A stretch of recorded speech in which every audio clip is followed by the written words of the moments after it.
Dende finais de 2022, un grupo de investigación multidisciplinar da Universidade de Vigo desenvolve o proxecto estatal Renaturagri, centrado na loita contra as pragas de nematodos nos cultivos de patacas.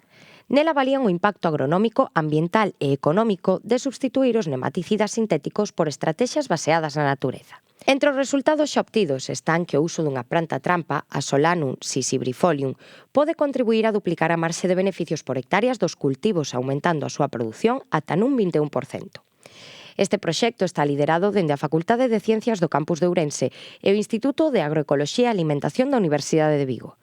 Conta cun financiamento de 253.000 euros da convocatoria de proxectos de transición ecolóxica e transición digital do Ministerio de Ciencia e Innovación, con fondos Next Generation e ten a colaboración do Centro de Desenvolvemento Agrogandeiro do INORDE. A pataca, segundo explican os investigadores da Universidade de Vigo, é un dos principais cultivos de Europa. Concretamente en España, dedícanse a el máis de 50.000 hectáreas e ten unha produción de máis de 2 millóns de toneladas, sendo en moitas zonas o elixido principal nas rotacións de cultivos. Así, o sector, apuntan, afronta entre os seus retos avanzar cara a unha produción de pataca máis resiliente e sostible. Neste contexto, que se prolongará ata 2025, están a avaliar estratexias baseadas na natureza para a redución de insumos sintéticos na produción de cultivos.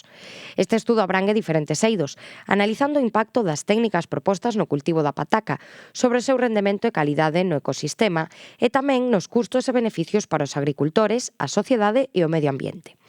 A parte experimental do proxecto desenvólvese na Limia, zona destacada na produción de pataca, empregando a variedade Kennebec.